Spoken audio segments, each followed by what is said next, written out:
lagi kita mau ulang lagi, pertama adalah sahurnya mesti benar.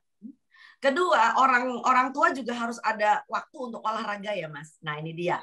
Banyak orang berpikir bahwa udahlah namanya puasa, udah umur 70, siang-siang tidur aja. Nah, lupa bahwa ketika dia tidur aja nggak ngapa-ngapain, nanti terjadi yang disebut dengan pengentalan darah. Lalu kemudian ada lagi pembekuan darah di kaki dan sebagainya. Jadi ketika kaki tidak dipakai untuk bergerak, tidak stretching, tidak melakukan olahraga ringan, maka yang terjadi pada orang-orang tua ini kadang-kadang terjadi seperti kayak kalau kita misalnya pergi naik sepur atau kita pergi naik pesawat jauh, itu kakinya rasanya seperti kayak diikat pakai bando. Nah, ada beberapa orang tua mengatakan saya banyak duduk malah kakinya bengkak.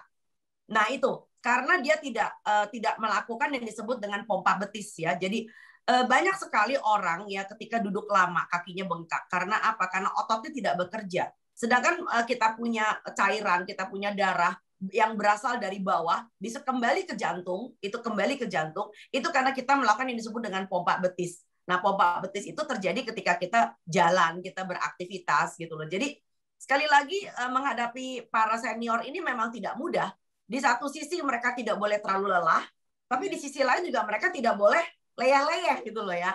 Nah, jadi istilahnya ukur-ukur ini. Nah, alangkah baiknya kalau kita masih tinggal bersama mereka, kita bisa memperhatikan bahwa ketika puasa apa saja kegiatan mereka. Dan terutama saya titip pesan juga buat para anak-anak yang sudah besar, sudah kuliah di tempat lain atau sudah berkeluarga, terpisah dari orang tuanya. Yuk sering-sering video call.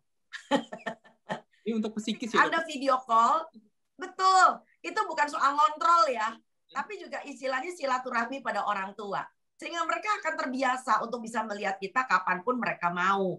Nah, belakangan ini kan juga banyak orang tua yang mulai mewek, nduk. Lah kowe karo bojomu ora muli kok piye iki aku ora ditengoki. Wis 2 tahun iki lho. Lah ya jadi udah 2 tahun misalnya. Ada orang yang betul-betul sampai tidak mudik gitu loh ya. Apalagi kalau ini cucu kesayangan ya, nggak mudik, nggak mulih gitu loh ya. Nah, sekarang bagaimana caranya Anda bisa membuat supaya sekali lagi, ini adalah terkait dengan masalah depresi di hari tua. Ya, depresi di usia lanjut. Jadi bagaimana tradisi yang tadinya harus silaturahmi secara fisik kita datang, lalu kemudian sekarang silaturahminya malah dimajuin ketika puasa sudah sering video call. Ya, ini ngademin banget. Saya membuktikan dengan beberapa pasien, ketika mereka itu sering-sering video call dengan anaknya, itu mereka tidurnya lebih nyenyak, ya. Lalu mereka juga tensinya lebih baik gitu loh ya. Tapi menarik juga, Mas. Yang kebalikannya juga ada. Sering-sering video call, dia ngamuk sama anaknya. Ini memang Masya Allah, tidak mudah memang. Karena seringkali ada orang tua juga yang sifatnya keras ya. Ya, lalu kemudian dia melihat misalnya anaknya karena video call, kok kamu sekarang kayak gitu toh, bajumu kayak gitu.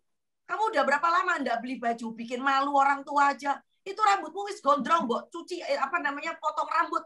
Wah, malah anaknya diseneni, anaknya dikata-katain ya kan.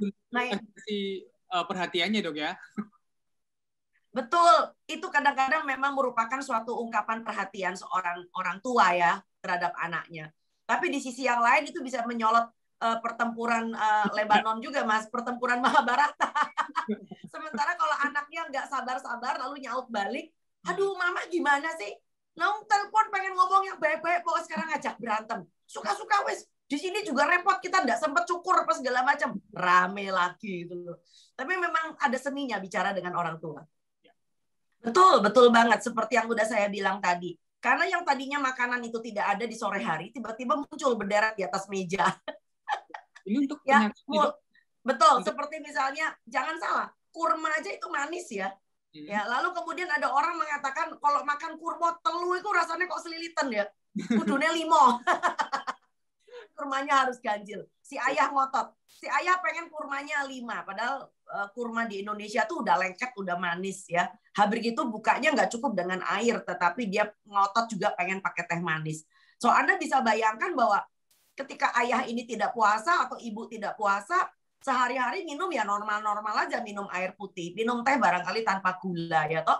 Tapi karena dia berpuasa lalu berbuka, dia pikir gula itu adalah penambah tenaga yang sudah sekian jam hilang, lalu dia tenggaklah itu ya beberapa sendok gula pasir yang dimasukkan ke dalam teh panasnya dia. Jadi ini memang agak sedikit berbahaya. Lalu belum lagi ditambah dengan jajanan yang biasanya tidak pernah ada tahu-tahu nongol di sore hari. Mulai dari bubur sumsum, getuk lindri, sampai dengan kolak, itu makanan kebangsaan, Mas. Lalu kemudian belum lagi bubur candil, 1001 malam jajan pasar. Wah, ini luar biasa, luar biasa.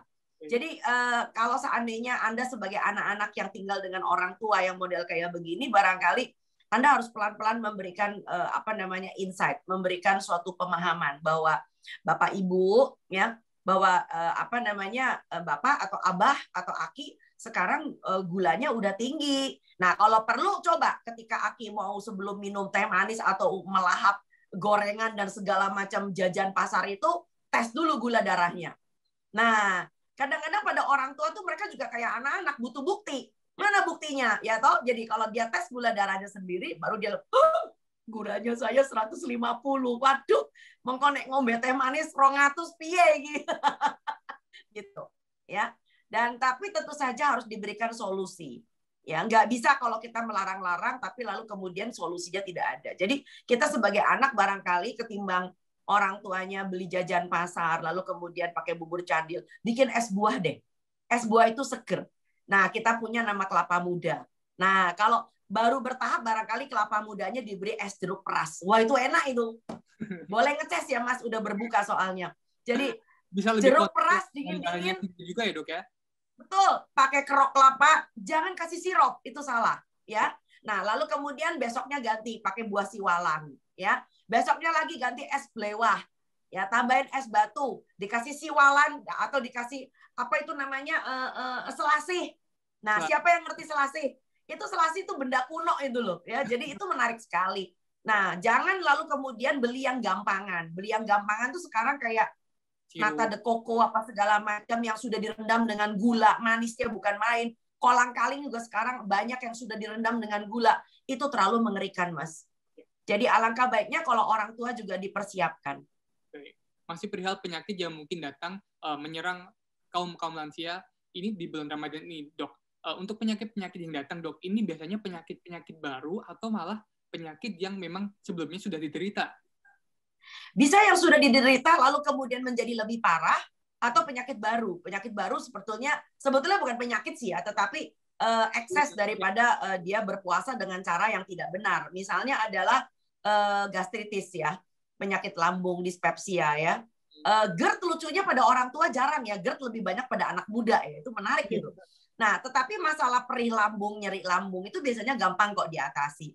Cara mengatasinya adalah ketika kita sahur, lalu kemudian berbuka, coba ajak orang tuanya juga minum sop, ya kan, makan soto. Itu biasanya dengan mudah bisa tertanggulangi.